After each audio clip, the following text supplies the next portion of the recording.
नमस्कार दोस्तों इस वीडियो में बात करेंगे मोदी के ब्रांड के बारे में। मोदी ब्रांड ने अपने आप को धर्म के साथ, देश के साथ और विकास के साथ इस तरह से जोड़ लिया है कि मोदी का विरोध करना देश का विरोध बन गया। दोस्तों, विपक्ष के लिए बहुत बड़ी समस्या हो गई है कि मोदी का विरोध किस तरह से करें।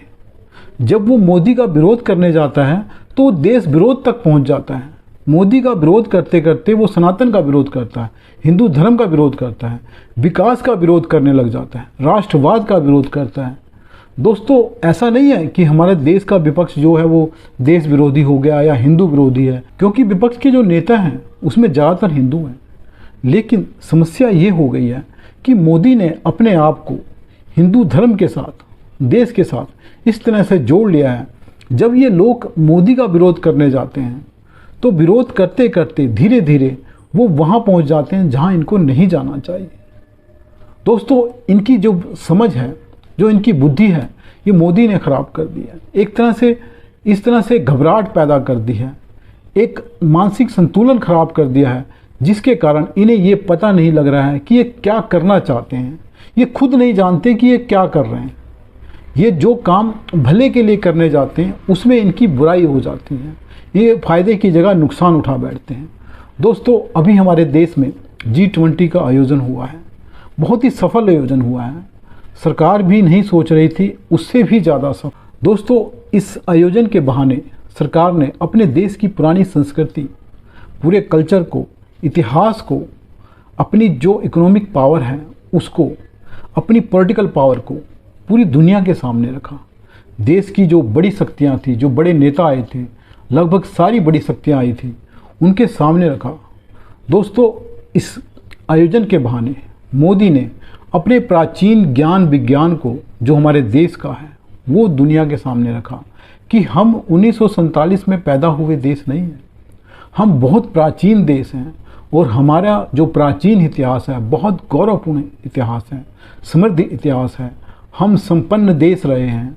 कभी दोस्तों ऐसा भी रहा कि हमारा देश इस पूरी दुनिया की 30% GDP वाला देश था, सबसे ताकतवर, सबसे अमीर देश था। तभी हमारे देश पर इतने हमले हुए, तभी हमें लूटने के लिए लोग। G20 की बैठकों को लगभग 60 शहरों में रखा गया, अलग अलग शहरों में। दोस्तों, इससे पूरी दुनिया को हमारे कल्चर का पता लगा। दोस्तों, मेरा मानना है कि जो सरकार ने 60 शहरों में इन बैठकों का आयोजन किया है, G20 की बैठकों का, इसके कारण देश के पर्यटन को बहुत ही बढ़ावा मिलेगा। टूरिज्म को जो फ़ायदा होने वाला है वो हमें जल्द ही दिखाई देगा। दोस्तों, अब बात करते हैं इस देश की सरकार की। दोस्तों, हर देश की अपनी एक ताकत होती है, लेकिन उस देश की सरकार की भी एक ताकत होती है, उसके नेता की एक ताकत होती है। ऐसा नहीं है कि हमारा देश मोदी के आने से पहले बहुत कमज़ोर था, ये मैं नहीं मान सकता। देश विकास भी कर रहा था, देश की GDP बढ़ रही थी, देश में काम हो रहे थे जब मोदी जी आए। ठीक है, भ्रष्टाचार बहुत ज़्यादा था, आतंकवाद था, कुछ चीज़ों को मोदी जी ने कंट्रोल किया है, लेकिन ये देश तब भी ताकतवर था और आज भी ताकतवर है। ठीक है, मोदी जी के राज में ये ताकत बढ़ गई है, लेकिन दोस्तों, एक देश की ताकत होती है, एक नेता की ताकत होती है। मोदी जी ने इस देश की ताकत बढ़ाई है क्योंकि वो एक ताकतवर नेता। हमारे देश में 30 सालों से गठबंधन की सरकारें चल रही हैं। कमज़ोर प्रधानमंत्री हैं जिन्हें कभी अपने नेताओं का मुंह देखना पड़ता है, कभी अपने सहयोगियों का मुंह देखना पड़ता है। वो कोई भी फैसला अपनी मर्जी से नहीं ले सकते।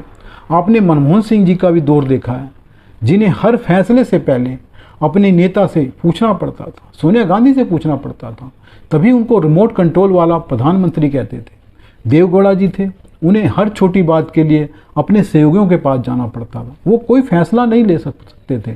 वाजपेयी जी के लिए भी मुसीबत थी, वो भी अपने सहयोगियों को मनाते रहे। दोस्तों, मोदी जी में और उनमें बहुत फ़र्क है। मोदी जी हर फैसला अपनी मर्जी से ले सकते हैं, उन्हें किसी नेता से पूछने की ज़रूरत नहीं है, किसी दूसरी पार्टी के पास जाने की ज़रूरत नहीं है, अपनी पार्टी के पास भी जाने की ज़रूरत नहीं है, क्योंकि अपनी पार्टी पर भी उनका पूरा नियंत्रण। तभी हमारे देश का विपक्ष मोदी जी को तानाशाह बताता है। लेकिन दोस्तों, मोदी जी कोई तानाशाह नहीं है, इंदिरा जी भी तानाशाह नहीं थी। ठीक है, उन्होंने आपातकाल के दौरान तानाशाही की, लेकिन नेहरू जी भी तो इतने ही पावरफुल थे, राजीव जी इतने पावरफुल थे, क्या उनको भी कांग्रेस तानाशाह मान? दोस्तों, संसदीय लोकतंत्र में हर प्रधानमंत्री संसद के प्रति जवाबदेह होता है। जब तक उसको संसद का विश्वास मिला होता है, विश्वास प्राप्त होता है, तब तक ही वो प्रधानमंत्री होता है, तभी तक वो फैसले ले सकता है, तभी तक वो पद पर रह सकता है। इसलिए उसको तानाशाह नहीं कह सकते। ना नेहरू जी थे, ना इंदिरा जी थी, ना राजीव जी थे, ना ही मोदी जी हैं। दोस्तों, पूर्ण बहुमत की सरकार के कारण मोदी जी को बहुत फ़ायदा हुआ है। उन्होंने सारे फैसले दृढ़तापूर्वक अपनी मर्जी से लिए हैं, बड़ी योजनाएं चलाई हैं, बड़े बड़े फैसले लिए हैं। इसके कारण इस देश में एक मोदी ब्रांड खड़ा हो गया है, ऐसा ब्रांड जो अपनी ही पार्टी से बड़ा हो गया है। आज मोदी का मतलब ही भाजपा है और भाजपा का मतलब मोदी है। 2014 में जब मोदी जी जीत कर आए, तब वो भाजपा की और मोदी जी की मिली जुली जीत थी। लेकिन जब 2019 में दोबारा मोदी जी जीत कर आए, तो वो मोदी जी की जीत थी, भाजपा की जीत नहीं थी, क्योंकि वो चुनाव सिर्फ मोदी जी के नाम पर लड़ा गया, सब कुछ मोदी ही थे। दोस्तों, इसके कारण मोदी जी का एक बड़ा ब्रांड 2019 के बाद तैयार हुआ है। दोस्तों, जो देश में मोदी ब्रांड तैयार हुआ है, मोदी जी उसको एक इंटरनेशनल ब्रांड बना रहे हैं और G20 के कारण उनको और भी सफलता प्राप्त हुई है। हालांकि उन्होंने इस मोदी ब्रांड के साथ राष्ट्रवाद को जोड़ा, हिंदुत्व को जोड़ा, विकास को जोड़ा। इसीलिए हमारे देश के लिए, विपक्ष के लिए बड़ी मुसीबतें खड़ी हो रखी हैं, विरोध करना मुश्किल हो रहा है। लेकिन G20 में उन्होंने पूरी दुनिया के सामने एक तरफ देश को प्रस्तुत किया, एक तरफ खुद को प्रस्तुत किया। ये समझना मुश्किल हो रहा था कि वो देश को प्रस्तुत कर रहे हैं या खुद को प्रस्तुत कर रहे हैं। ऐसा लग रहा था कि एक तरफ मोदी ब्रांड है, एक तरफ इंडिया ब्रांड है। इंडिया ब्रांड और मोदी ब्रांड एक मिक्स हो गए, मिश्रण बन गया, एक मिक्सचर तैयार हो गया। विपक्ष के लिए दोस्तों यहीं से मुसीबत खड़ी हो गई है।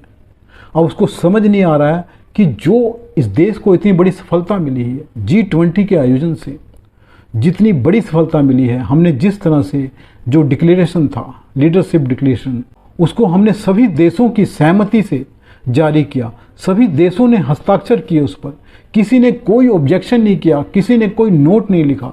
दोस्तों, बहुत बड़ी सफलता थी ये दुनिया में। G20 के इतिहास में कभी ऐसा नहीं हुआ। और जितने मुद्दे डिक्लेरेशन में शामिल किए गए, वो कभी किसी भी मीटिंग में शामिल नहीं हुए। दोस्तों, बहुत बड़ी सफलता। दूसरी बड़ी सफलता इस देश ने प्राप्त की, मोदी जी ने प्राप्त की। मोदी जी के प्रस्ताव पर, देश के प्रस्ताव पर अफ्रीकन यूनियन को इस ग्रुप में शामिल किया गया 21वें सदस्य के रूप में। और उस यूनियन में 55 देश हैं, 55 अफ्रीकन देश हैं, गरीब देश हैं।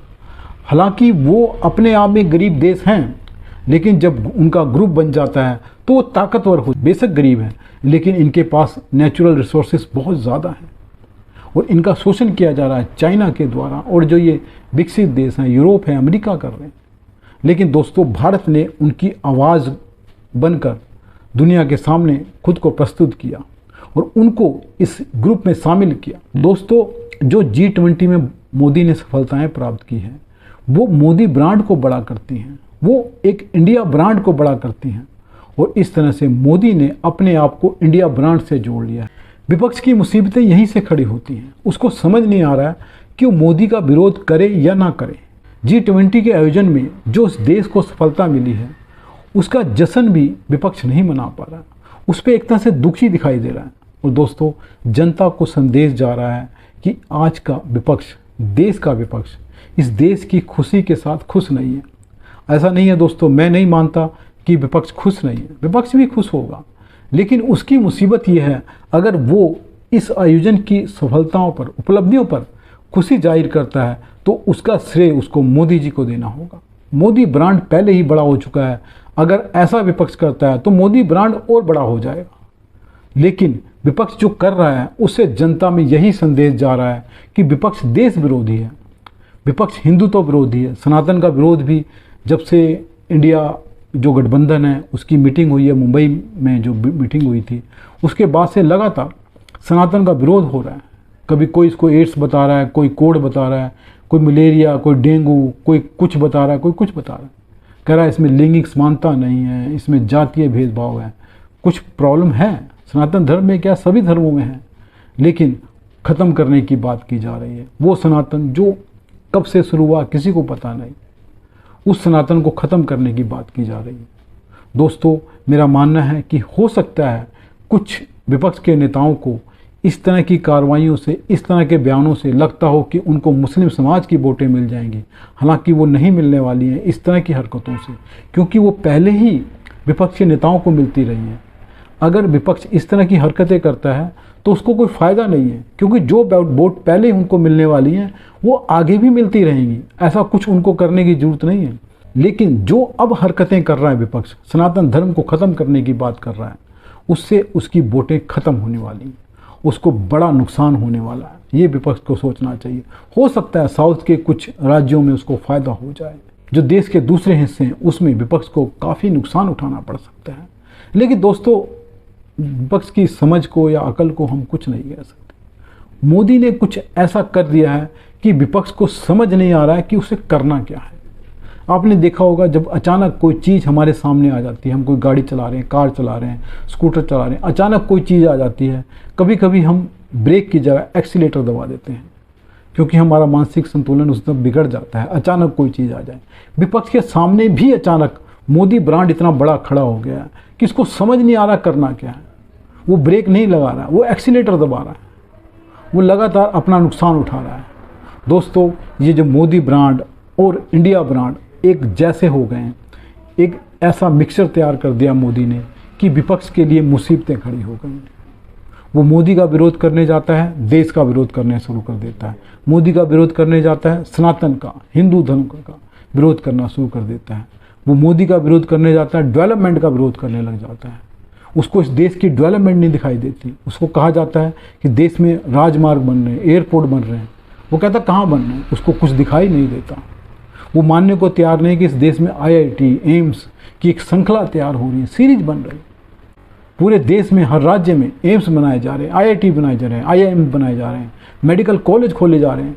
लेकिन दोस्तों, विपक्ष को नहीं दिखाई देता। मैं जब किसी से बात करता हूँ तो वो कहते कहाँ बन रहे हैं, कहाँ दिख। अब उनको नहीं बताया जा सकता, क्यों? वो देखना नहीं चाहते। अगर कोई जानबूझ के कुछ देखना नहीं चाहता, समझना नहीं चाहता, तो आप उसको समझा नहीं सकते, दिखा नहीं सकते। ये समस्या है दोस्तों। और दोस्तों, विपक्ष की इसी समस्या का मोदी फ़ायदा उठा रहे हैं। विपक्ष पहले ही कमज़ोर हो चुका है, वो और भी अपने आप को कमज़ोर कर रहा है इन हरकतों के कारण, क्योंकि मोदी जी ने उसको ऐसा करने के लिए मजबूर कर दिया है। वो अपना मानसिक संतुलन खो चुका है। विपक्ष ये समझ नहीं पा रहा है कि उसको इन हालातों में क्या करना है। अगर वो अपने आप को नियंत्रित कर लेता है, कंट्रोल कर लेता है, तो आज भी वो मोदी जी का मुकाबला कर सकता है। ठीक है, सत्ता नहीं मिलती, लेकिन लड़ तो सकता है। आज वो लड़ने के काबिल भी नहीं बच रहा है। देखते हैं दोस्तों, विपक्ष का आगे चलकर क्या रवैया होता है। वो इस तरह से ही सनातन विरोधी, देश विरोधी हरकतें करता है या बंद कर देता है।